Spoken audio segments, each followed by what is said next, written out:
how close we have to be before we get crazy.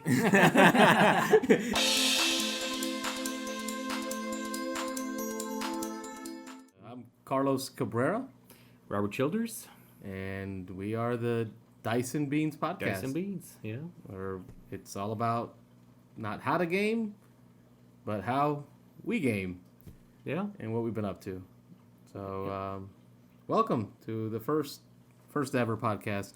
We're working on the microphone situation to figure out what works, what doesn't work. So this is all just kind of a beta test. Yeah.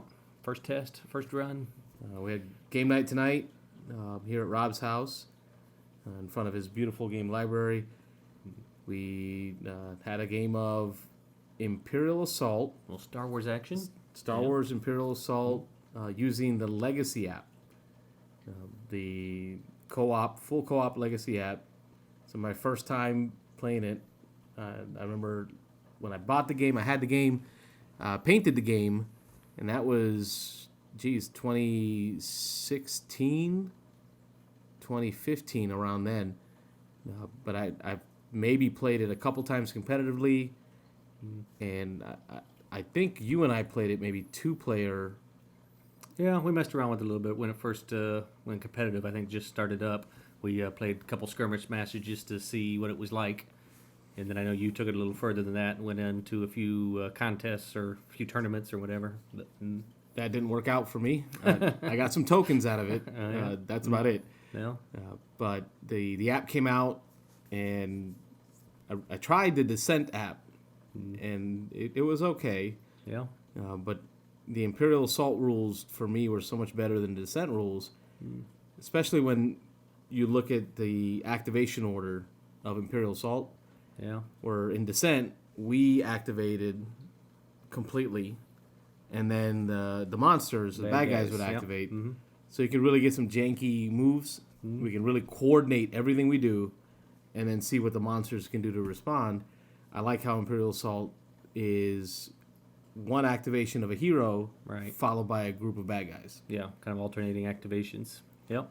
So then when they came with the Imperial Assault app, I thought, okay, this will be a good thing to try. And so for that reason, I bought the Jabba the Hutt expansion, which I think we cracked it tonight. Yeah. Just barely opened it up. Yeah. The app told us to bring out a jet Trooper. Jet Trooper. Yeah. Mm-hmm. And I was like, I don't remember that. Suddenly I realized, that's right, I have the expansion. So as soon as you told the app that you had the expansion, as soon as you clicked that off, it started adding that content. So I gotta say that was nice. I didn't expect that at all because it was the tutorial map. Yep. So I didn't expect us to dive into any of the extra stuff. So it was nice that FFG gave you the ability to do that.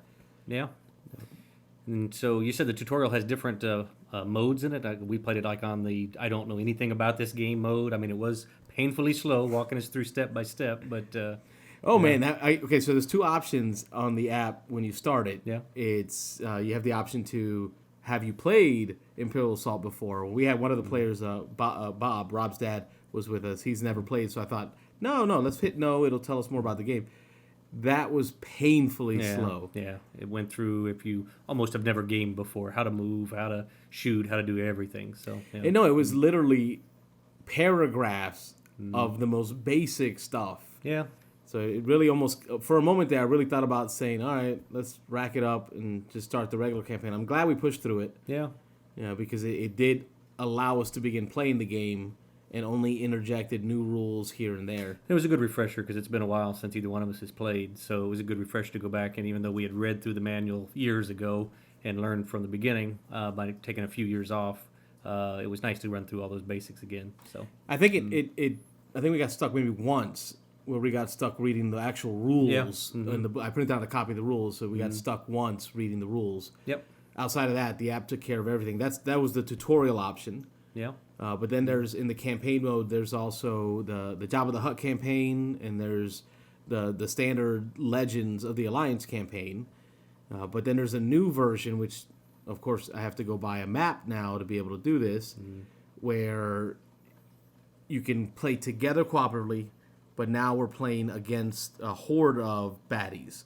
Okay. So we're going to be gunning down epic levels of stormtroopers called the raid mode. So in raid mode, we work together, build our characters, and then battle against I like the idea of it because it provides a score at the end of the game, and it kind of ranks you, so you can see how well you did tactically and strategically with your setup for building that army or that group or that team squad. So do you know, do the bad guys come in waves and you get breaks in between to do things, or is it just a steady stream of bad guys and you just go as far as you can? I'm not sure. Okay. I want to play it, but it requires 2 expansions that I don't own. Okay. Or you buy a $20 pre-printed map where the map is got all the rooms pre-printed on the mat. Like a neoprene mat, you said? Okay. I think it's neoprene. Okay. From FFG. But it's $20 and it's only on pre-order right now. So I either have to hunt down to $40, $50 expansions to be able to play Raid, or I buy a $20 mat. So I'm going to wait for the mat. Well, okay. Well, the story was good. It was very boring at first. It starts off kind of at the explosion of the first Death Star, and you're on Yavin, and now you're training as trainees, learning, and then all of a sudden the Empire comes in and starts attacking the base, and that's when you start to actually get to combat Imperial forces. I think we got a glimpse of Vader. yeah. We kind of ran by in one of the scenes and deflected a few blaster shots and then ran away. So yeah. He didn't quite run away. Yeah. Well, he kind of slinked off, but yeah. He sent his royal guards at us and thought, I got bigger, better fish to fry. Yeah. Yeah. So it was a fun little story. I did like the fact that it came in kind of at the end of the movies, so it was like it wasn't just completely removed from the Star Wars that we know, but yeah, it was kind of neat. Yeah, that's a good point. Almost like the Lord of the Rings. We just finished the Lord of the Rings campaign. Yeah. And a big part of it is that it's not a spoiler, but it's not part of the canon. It's not part of the story. It's its own story. Right. Which made it harder for me to connect. With the game. And it was kind of strange that it did that, but it had some of the characters from the movie, so you kind of spent a lot of time trying to figure out where was this in the timeline. But I guess it really didn't fit into the timeline. It kind of mixed-matched a couple of different things. So yeah, it kind of took you out of the lore and the canon of the whole thing. But it was still a good story. I mean, we enjoyed our time with it. After one playthrough, I think we kind of unanimously, the 5 of us in the group, decided that we were done with it for a little while. We didn't need to jump back in and try to replay it, but it was worth the play. I mean, it was fun. No, it was good, but I liked how the Imperial Assault, like you mentioned, it does feed you into that story. Yeah, it keeps you into the canon, why you loved it to begin with. Yeah, absolutely. Right, it opens up on that scene where Luke Skywalker and Han Solo are receiving their medals, right? So you're just now a trainee at that time in the Rebel Alliance. So it kind of right off the bat, I'm engrossed in the canon that I know and love. Right, exactly. You kind of pick up right there from the end of one of the movies, and now you're off to your own adventures. So it is all unique characters that we've seen so far. The 4 that we played tonight were. We weren't playing Luke or anything like that. Right, none of the main characters, even any character from the stories. I think these have got to be made up characters. Right, yeah. I think they're just for the game. But, yep. Yeah, for me, some of the big differences are the tactical nature of the Star Wars Imperial Assault compared to the more strategic nature of Lord of the Rings. Right. I know that's where we split a little on that, is because we're rolling dice in this one, which is a little, I don't mind rolling some dice, but there's a lot of luck in it. If you get on a good streak or a bad streak, you can take out a bunch of bad guys, or you can get pinned in a corner, just depending on sometimes how the dice come out. But, yeah.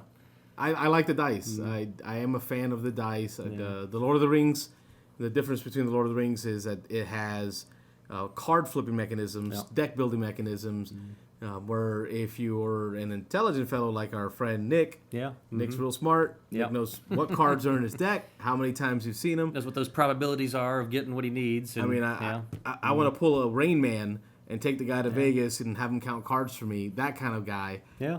In Lord of the Rings, you're gonna know what your odds are. You're gonna know how to play the deck to succeed, and your probabilities of succeeding before you take an action. Yeah, definitely more predictable. A little less randomness, obviously, but yeah.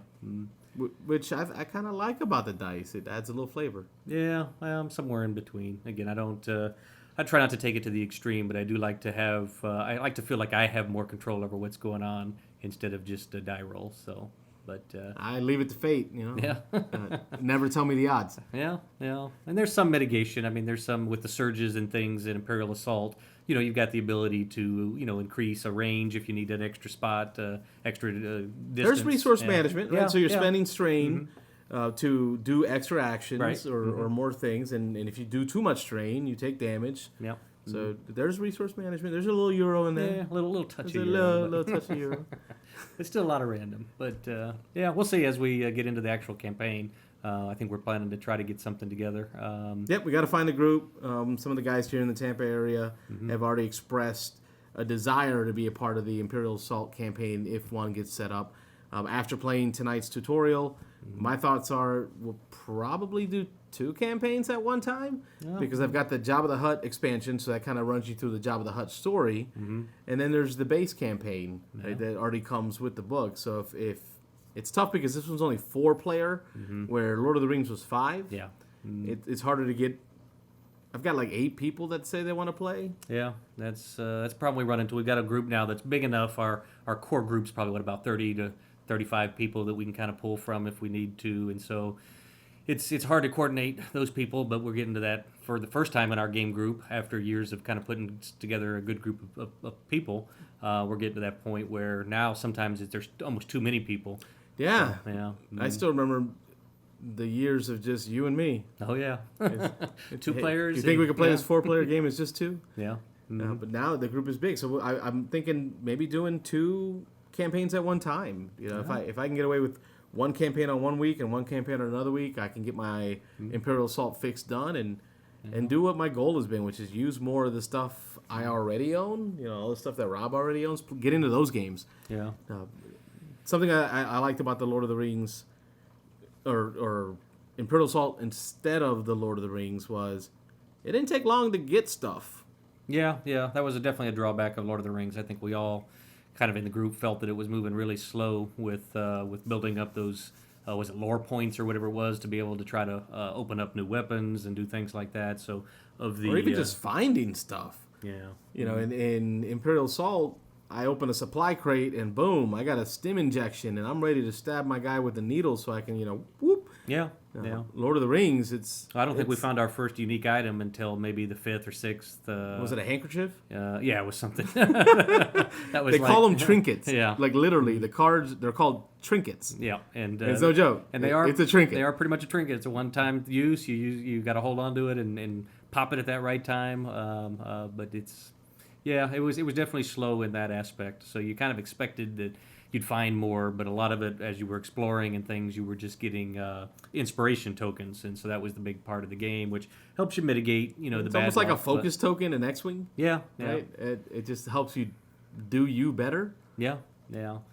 So it wasn't as exciting with the you'd hope you'd open a chest and find a sword or something, but it was an inspiration token. Oh my gosh! So. I remember toppling a statue, thinking there's got to be something cool under here. I mean, I just toppled the statue, and it's like you get an inspiration. Yep.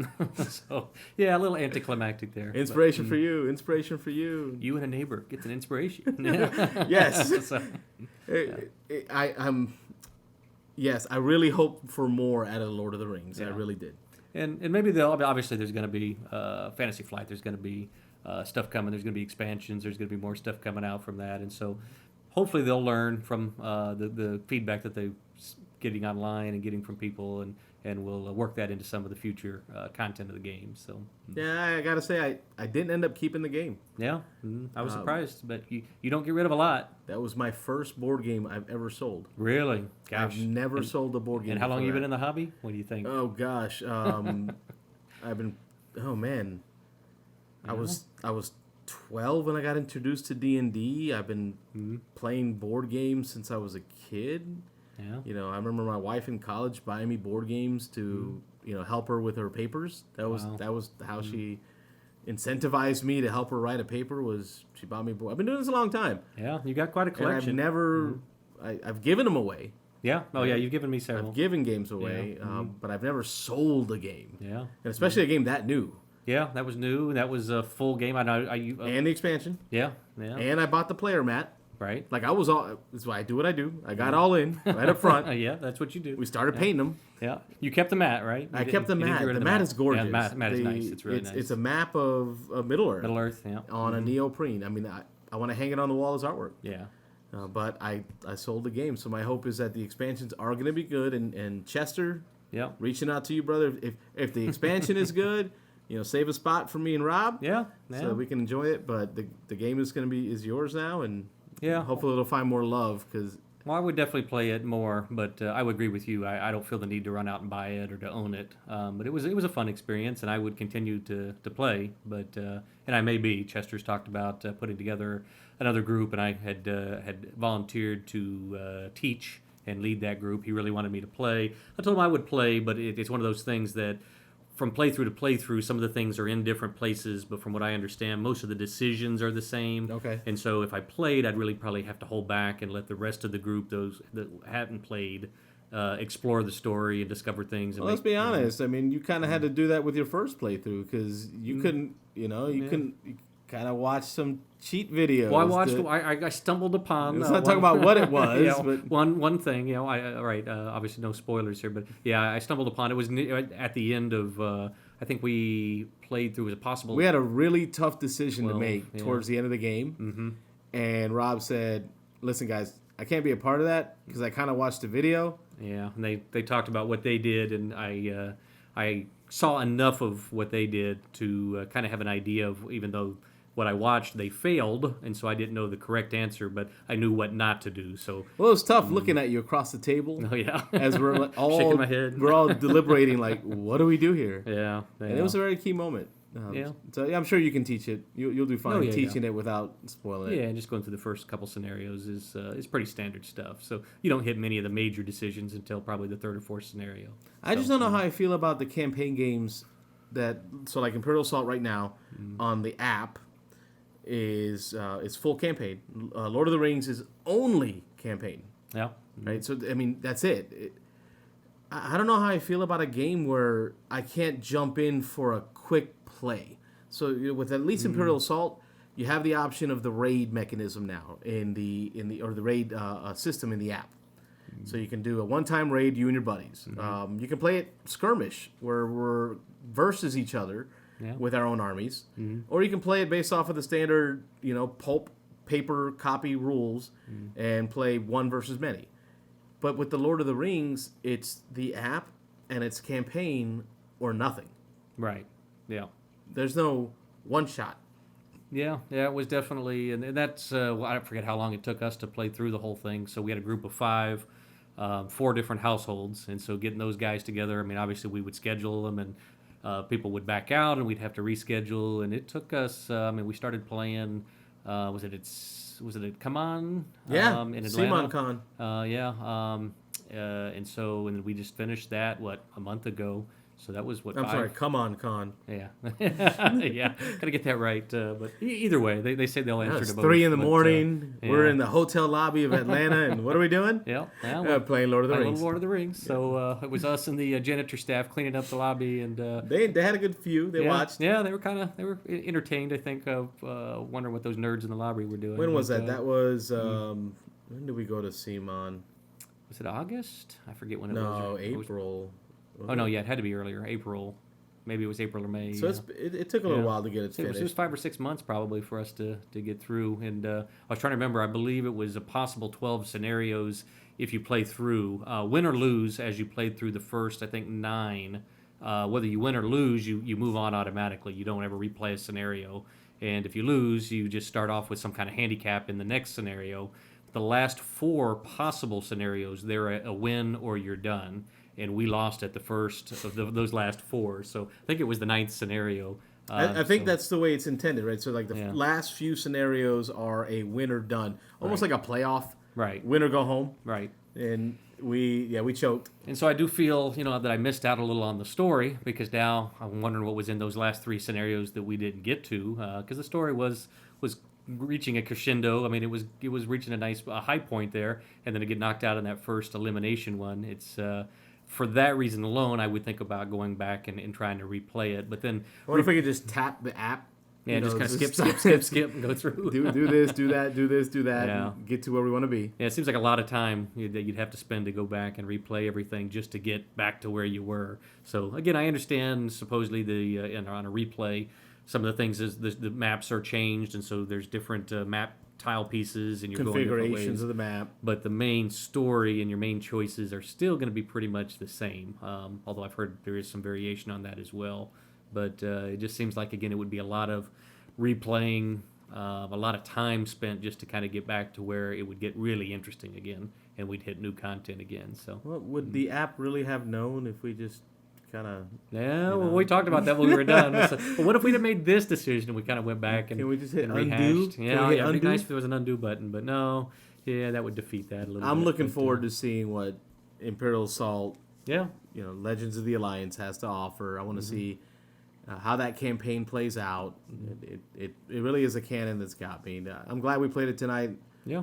Took a little longer than I expected, but I didn't realize the tutorial is three scenarios plus an encounter. Yeah. So almost 4 scenarios just in the tutorial alone. So Right. you get some content out of that. And again, it was really slow at the beginning. There was a lot of, we were trying to read everything to be thorough, but there was a lot of just real basic stuff on how to move, how you move through allies, moving through enemies, things like that. So it took you real down to the basics. But But you think about Bob, he's not a real game. Yeah. He's not a gamer. right.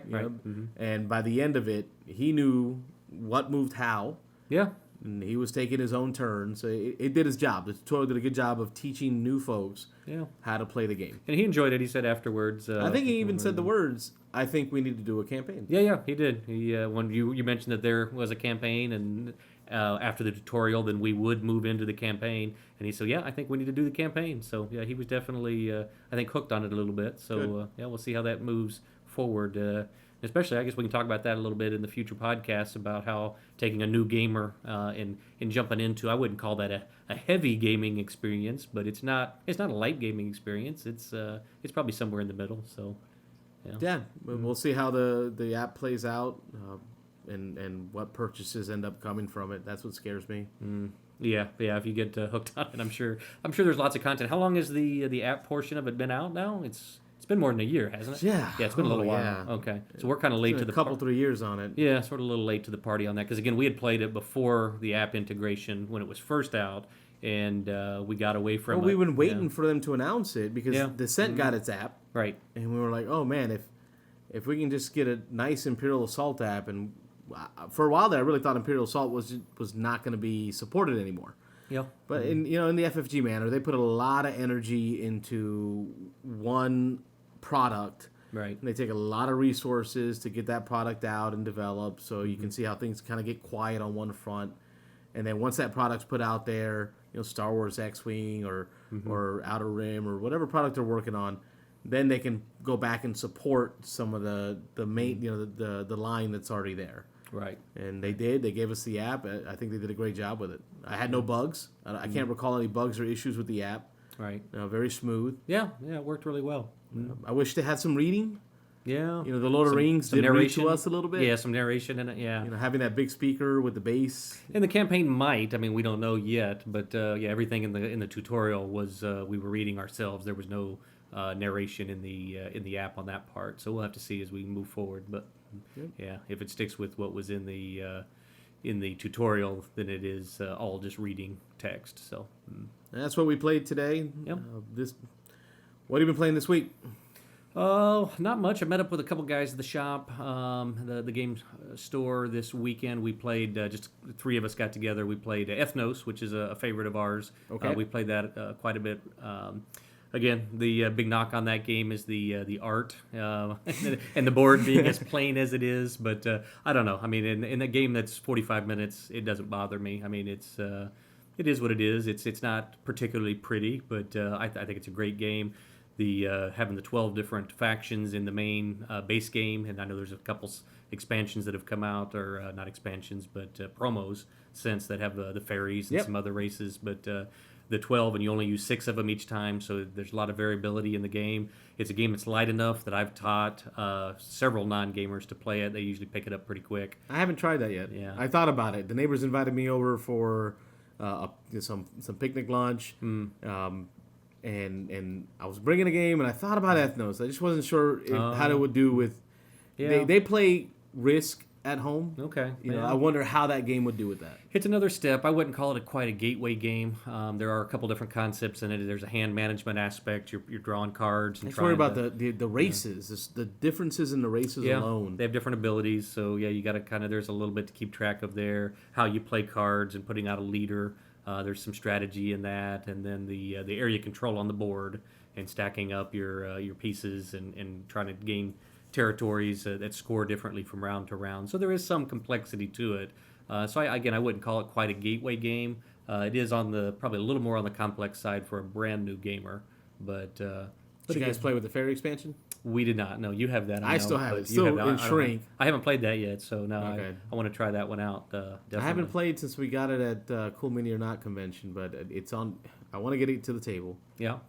But it's such a light game that it's hard to get that kind of game to the table in our group. Our group tends to focus on the new, the big, the epic. Right? We get together for a big game, and very few and far between do we get together for just a light game. Yeah, and we need to probably do some of that. We've talked about it in the past that sometimes we need to just have a light game night and just bring out some of the classics, some of the easies. Beer and pretzels night? King of the Tokyos, and those games that you just kind of roll some dice. And rice and beans? Rice and beans night. Yeah, Beer and definitely. pretzels? Yeah, for sure. But I know you just went to Huracan, so you did some wargaming. Oh, yeah. I needed to get my war game fix in. Hanging out with, the group is great that we have here in Tampa. But I got to say, and I know a lot of folks don't like to talk games about being Euro or not Euro or Ameritrash, and don't like to categorize games that way. But I do categorize games in theme versus, puzzle, almost mechanisms is how I see it. And I'm not a puzzle kind of guy. Yeah. I'm more of a theme, roll dice, what does the narrative come out to? And our group really has leaned more towards the Euro type of game. Yeah, we've got thinkers in our group, a little less on the random side, a little more on the thinky side. Right, so, and I've wanted to really promote our group and get it growing and be very cordial in whatever we want to play. And I've purchased those games. Yeah. Lord of the Rings was one of them. Oh, yeah. I knew that all my Euro friends wanted to play it, and I thought, oh, hey, this is a themed game with some, no dice mechanisms. Maybe I can get some friends to play it. So I'll buy those games. But I really needed to get my war game fix in. Yeah. And I'm glad I went. It was Thursday through Sunday in Kissimmee, Florida, Huracan 2019. It's a wargaming convention put on by the Historical Miniatures Gaming Society South.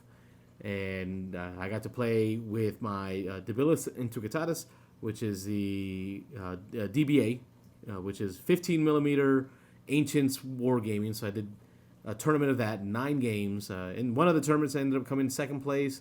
The other ones, I was like second from the bottom with my army. My Romans just couldn't do it. Oh, yeah. But I played, I think, over 9 games of that alone. Wow. It's almost like X-Wing. Yeah. It's on a 2x2 board, and matches are an hour or less. Okay. There's only 12 pieces per side, so 12 little bases per side. So it's real fast, real quick, real deadly. But there's a lot of tactics. Not strategy, but tactics involved in the game. Based on the situation you're dealt with, what are you going to do with it? Yeah. And that's who dictates the winners. And I had a great time playing that. I spent a lot of time playing the Command and Colors, which is one of my favorite systems. I know Rob and I played a lot of that early on in our 2-player Facebook group. It was just me and Rob. Yeah. Well, that's where we could find some crossover there, because I'm definitely more of a board gamer. He likes the hexes. I like range rulers. Yeah. So Command and Colors kind of gives us the ability to war game without the range ruler. Yeah. Yes, we found some common ground there for sure. I played a lot of that, but I played at the historical wargaming conventions, right? So Richard Borg, designer of Command and Colors. Him and all his buddies are out there. Yeah. And he's a great guy, friendliest guy you'll ever meet in gaming. I mean, just it's so welcoming every time I see him. They have set up full 12-foot tables of giant Command and Colors. So I got to play Medieval for the first time. I own Medieval. I bought it at Dice Tower this year using some tournament money that I won when I played in the Song of Ice and Fire tournament. I bought the Medieval. Richard Borg, of course. He signed my copy. Yeah, cool. Every copy I have is signed by him. but I hadn't stickered it. I haven't had a chance to play it.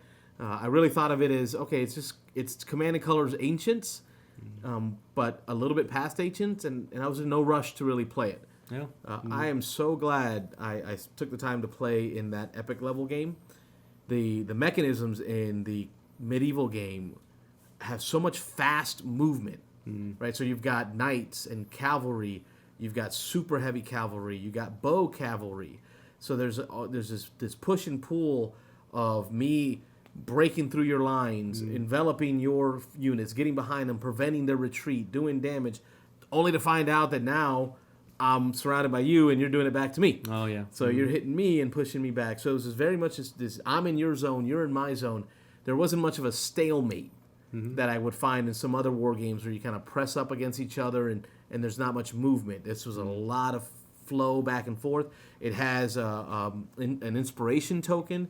Better than, not quite Lord of the Rings type inspiration, a little different, but these inspired tokens, I think they're called, where each side begins with X amount of those, and you can spend those to use additional dice in the attack. You can spend them to ignore a flag, Okay. right, which matters. Retreat, yeah. Because in this game, when you've got light cavalry who will retreat 4 hexes for each flag that they receive, and they're only 6 hexes away from the edge of the board. 2 flags is huge. Yeah. I straight out killed units by just rolling flags. Okay. They just ran off the edge of the board. Yeah, 'cause Command and Colors, if you push them to the edge of the board and they have to retreat and they can't retreat anymore, they start taking damage for all those retreats that they can't take. So Right, so you've got these tokens. So now you've got, which some folks feel Command and Colors is too random because you've got cards, right? So there's a randomness of cards. And then you have dice. So there's randomness of dice. There's like a combination of randomness is how I've heard it. But the addition of the token helps you to mitigate some of that randomness, but it's also a resource. So you got to manage it. You got to use it wisely. And you're able to forego some future benefit in order to recover more of those tokens. So you can keep using those tokens for the right moments. I enjoyed it. We played, if you've ever played Command and Colors, it's left, right, and center. For the setup. So each commander controls a board. They have left, right, and center, and they get cards that order a number of units in each of those sectors. The way they did this version being epic, we played 8 players in that one game. 4 on 4, We had four generals, or 4 commanders on one side with a grand commander, and each of us took left, center, or right. And then the Grand Commander had the hand of cards, 5 cards, who they would give out orders to each of the generals so that they can order units in their sector. And to even add more ability for those commanders to have decisions, each of those sectors were divided in half. So I had to make decisions on, in my right sector, am I going to order the left half of my right sector or the right half of my right sector? So it really added more decisions, unlike when we played in Dice Tower 2018. 2018, yeah. 2018, we did an epic level, but it was one big sector, and when the commander gave you a card, you only had that one sector to order. Right, yeah. So now it added even more decisions. It really makes me want to set this up as an epic level game for our group. Right? Yeah, Introduce them to the Command and Color system, but do it in a way that is more of a party game. Yeah, a kind of group light. event. Yeah, kind of fun. But I think I've played Epic twice, and that's definitely a different experience. So I know most of the Command and Color system is really based on, it's usually a head-to-head, just 2-player type competition, but the Epic takes it to a whole different level. So that's a lot of fun. Yeah. So that's on the list to do. Yeah. I ended up watching a lot of very cool games. So if Rob Warren, he was out there. Yeah. Got to hang out with Rob Warren. We chatted for a while. He did a video of the actual HMGS convention. So if you go to his channel, you'll see what I'm talking about. The energy and the effort that these folks put in. Right, so Medieval comes as a block system with stickers. Renee, who owned the game and ran it, on the 12-foot table, spent days upon days painting and putting together miniatures to take place of that. So we're talking, and there weren't 28 mil. I mean, these things had to be 40 mil, 30 mil, big knights on stands this wide that you're charging up on the board. I still have a poke here that drew blood. Rob can see it. Yeah, yeah. I went to pick up a unit, and the spear poked me in the first round of combat. 'Cause Realism. I didn't really appreciate Yeah. the sharpness of the spears on those cavalry. You're not playing unless you're drawing blood. The first blood. Yeah. So I mean, these folks put a lot of energy, and if you ever have the opportunity to go to a wargaming convention, I know you may not be a wargamer yourself. They tend to be really inexpensive, $30, $40 to go. But if you just walk around and just see what they do. Yeah, I'm definitely not a war gamer, but it'd be neat to see. I know watching Rob Oren's video, he posted a video, about a 12-minute video, I think it was, about his just walk around Huracan and just some of the. He showed some people setting up some of the terrain and setting up some of the games, and just the love and the effort that goes into that was pretty incredible. So you got to appreciate that. Yeah, you have to appreciate definitely. that. Yeah. So it's another aspect of the hobby that you should go out and touch. Yeah. See if you like it. Yeah, definitely. Played Heroes of Land, Air, and Sea. Well, So I brought that with me. okay. That was a hit. It's a Played good it one. with Zeno. Yeah. His son went all after him. Oh, really? Oh, It it's was great typical to for those watch. two. Yeah. It's great. Yeah. Because you can see the frustration in Zeno's face Mm-hmm. when his son is pulling a Zeno Oh, yeah. on Zeno. Yeah, Zeno's definitely the guy in our group who likes to just attack and be aggressive, no matter what the game is. So even in a completely peaceful, non-aggressive game, he'll find a way to inflict damage and turn aggressive in it. So, but yeah, he's definitely raised his son to in the same vein. I don't And think so, he intended to, probably not. but the nut doesn't fall far from the tree. Yeah, for sure. Yeah. Because that is his. He pooped that kid out. Yeah. You can't deny him.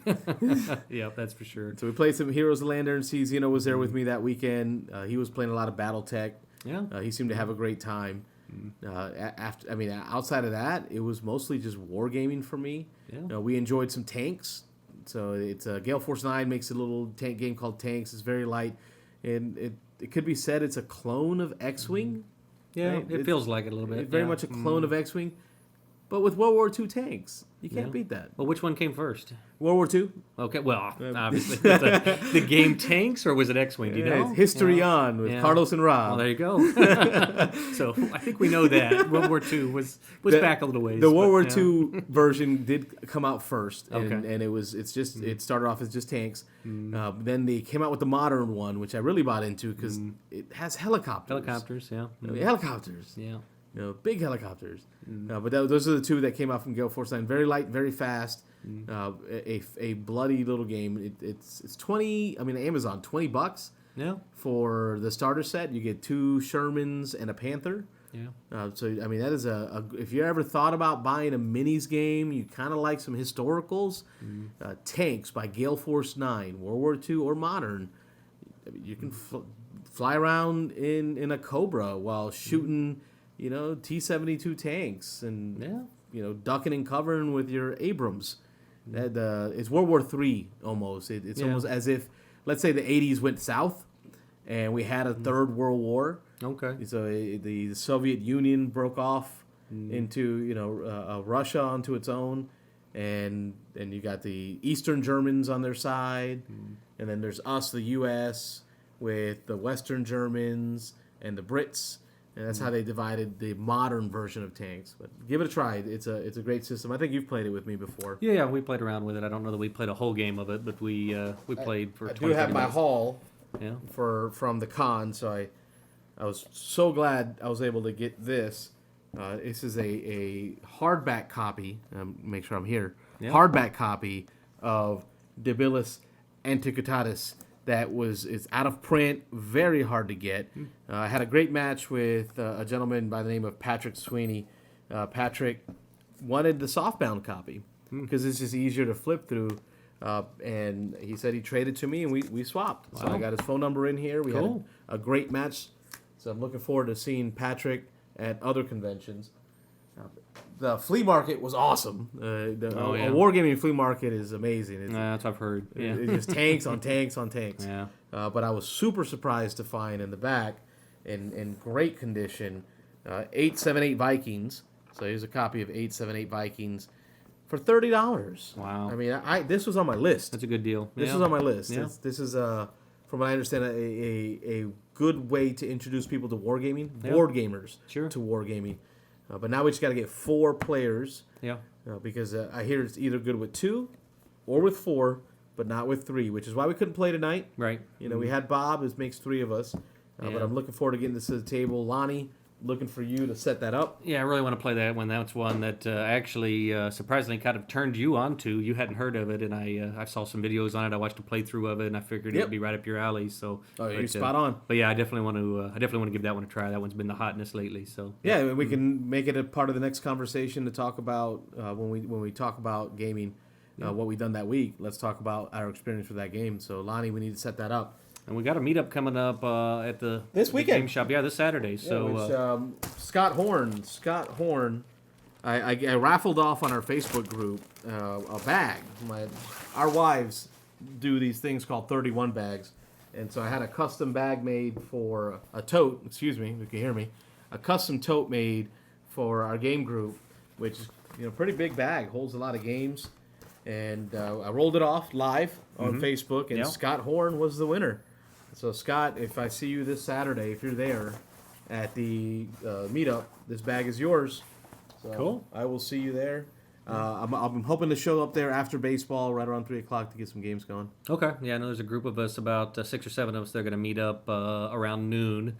And then I know the last couple, we've been doing something on the first Saturday of every month, doing a kind of a bigger meetup in our group. And the last 2, we've had at least a dozen people show up.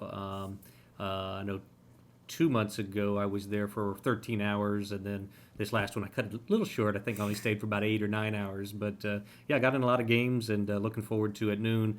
There's a group of 4 of us now that are going to play Seventh Continent. Actually, one I've never played, but I've been wanting to play for a long time, and I just got a copy of it. And so somebody's going to run a kind of a tutorial and run some of us through that. So that'll probably take a couple hours, but I figure that'll run us right up to close to another group of people, including yourself, coming up probably around 3 o'clock. So and then we'll break off. Obviously, once we get to above 5 or 6 players, we usually break down into a couple of different groups and play a couple of different games. But maybe 8, 7, 8 Vikings if you bring it. Yeah, that's a great idea. I need to sneak out of the house. Does Seventh Continent play only campaign mode? Can it be scenario driven? It is. It has what's called curses, and so what you're trying to do is beat a curse. A curse, though, is a pretty complex campaign. So each curse, you can lose them, from what I understand, pretty quickly. You can play and lose it in 30 minutes or less. But to go through and beat a particular curse takes several hours, all usually in one sitting. Again, I don't know a whole lot about it. I've watched some videos and stuff on it. I know it's been a very popular game amongst certain groups, and so one of the guys in our group has played it several times, and he's dying to teach it. So Good. Mike, yeah, we're definitely gonna get into that and have a learning session this Saturday. So looking forward to it. All right, let's hear about it next time we get together. Yeah, for sure. Well, it was a good night. Yeah, it was fun. We'll do it again. Yeah, we'll definitely do it again soon, for sure. All right. I mean, if you like what we were putting out there, hit the like button, hit subscribe, let us know, comment, tell us what you think. We're looking at just, it's always been a goal of ours to share gaming with the general community and build a community around it. And I've always been afraid to just do this. Yeah. But at this point, you know what? Doesn't need to be perfect. Yeah, we talk games on the side all the time. We, again, with our group of friends, a group of gamers, we just sit and chat about games. Usually after game night is over, we'll spend 45 minutes, an hour and a half just kind of sitting talking about our experiences, talking about new stuff that's coming out. So we figured, what the heck, why not put it on video, put it on online, and see if other people are interested in what we have to say. So join in the conversation, jump in the comments, jump in the chats. Join us out there playing. Absolutely. On that note, thanks everyone. Yeah, have fun gaming. See ya. All right.